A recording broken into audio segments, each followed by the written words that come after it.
We cross over to Meru, where Dr. Ekuru Aukot, the party leader of Third Way Alliance Party, is today expected to table the PUNGUZA MZIGO bill at Meru County Assembly.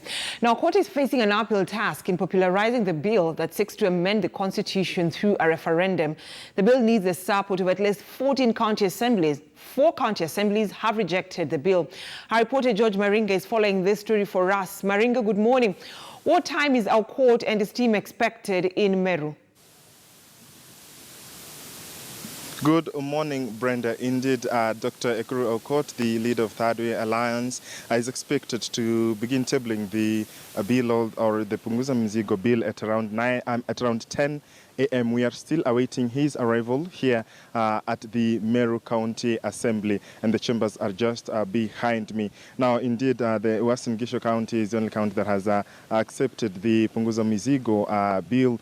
We have West Pokot, Nyamira, Siaya, Kiambu, Muranga, Kirinyaga, just among those or the county assemblies which have not accepted or which have flawed the PUNGUZA MZIGO initiative by the Third Way Alliance led by Dr. Ekuru Aukot. However, I have one of the members of County Assembly here in Meru, who is Elias Murega, the MCA for Municipality Ward. Now, we have had the Meru County MCAs who have been very vocal and have said they will support this initiative, but I'll just speak his mind on this. Thank you, Mheshimiwa, for joining us on KTN News.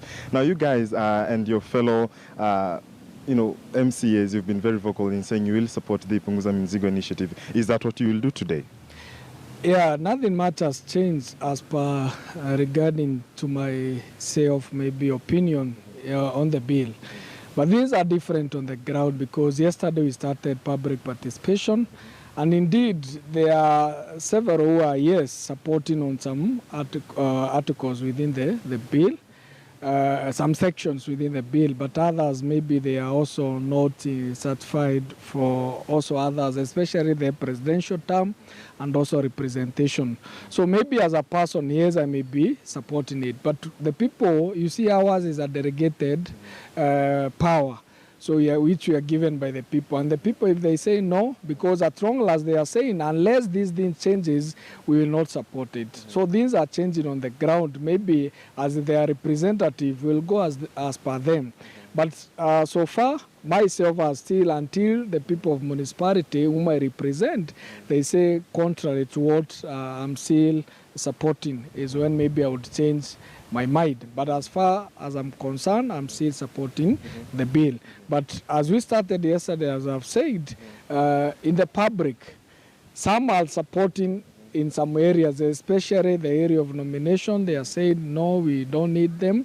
But when it comes to issue about 2 MPs representing the entire county, in that they are not supporting. And also the term, they are saying it's 7 years term, they are not also supporting that. However, they are saying maybe in terms of Senate, maybe they think something has to be amended. But today we are having Dr. Aukot also to give to shine more light on the bill, since he's the drafter and they understand better. So at least when you go from the afternoon and the day after, we'll be able to engage the mwananchi on a more informed mind. So that's the status for now. But still, several members, they're in support of PUNGUZA MZIGO. Yeah, now the Council of Governors have come up with the Ugatuzi initiative, which will also probably very soon be brought to the county assemblies. And they propose the introduction of the Prime Minister, and who will also be answerable to the National Assembly. And they also propose that the cabinet secretaries will come from the members of parliament and from the county assemblies as well. Is this sort of an enticing bill to you, the Ugatuzi one? You see, as a person, I thought maybe they are doing it to bring to the table for negotiation.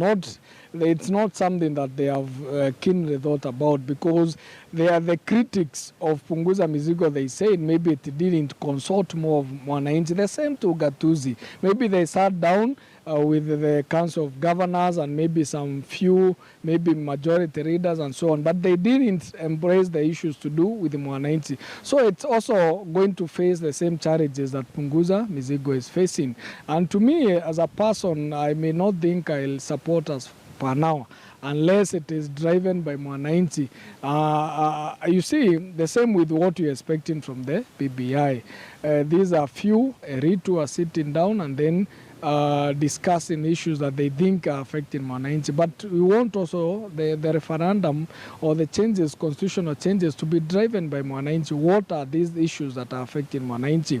Because that's what I've risen to mwananchi and I have heard what their concern is the issue of the referendum addressing to do with what may be the issue from the time we got independence. The three issues which we are fighting for in terms of ignorance, in terms of diseases and poverty.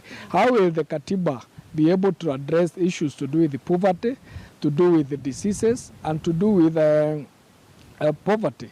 So if they are not addressing that, the mwananchi still is very reluctant to the referendum. And Ugatuzi, yes, they raised the issue after the Punguza Mzigo, when they saw maybe they are left out as Council of Governors. And they wanted just to come on table so that they can negotiate also their bid when there is this narrative of referendum. But I don't see also having meeting, seeing the day, the right of the day.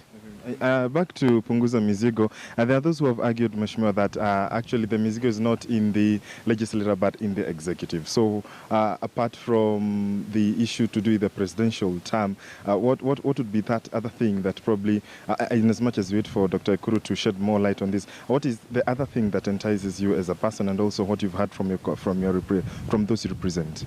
It's more about the unit in terms of the development, what they are calling the ward as a unit of development, economic development, whereby there is more resources coming to the ward and more resources also being devolved. Because even the current constitution, one of the tenets and the principle is about devolution. So there is more resources coming to the grassroots. Number two is also the radical surgery in terms of fighting corruption. And these as readers, maybe they see that as an area, as their self-interest is, maybe if it is practical, it will be able to address the issue of cancer of corruption. And that is mwananchi is really dear to them, because corruption has eroded the entire morals of the community. And sincerely speaking, there are so many things that we are left behind because of corruption. So they are seen as Punguza Mzigo as one of the ways that transforming in terms of dealing with corruption. And that one they are supporting. Fantastic. Thank you. Brenda and viewers, that has been Elias Murega, who is the member of County Assembly for Municipality Ward, just speaking to us about the Punguza Mzigo initiative, which will be tabled right here at this County Assembly of Meru by Dr. Ekuru Aukot, whom we are still awaiting to arrive. As he has mentioned, the MCAs have been quite vocal in saying they will support this initiative. So we will wait and see whether they will join Uasin Gishu County or they will join the rest, such as Kirinyaga and Muranga, in declining or rejecting the bill. Brenda.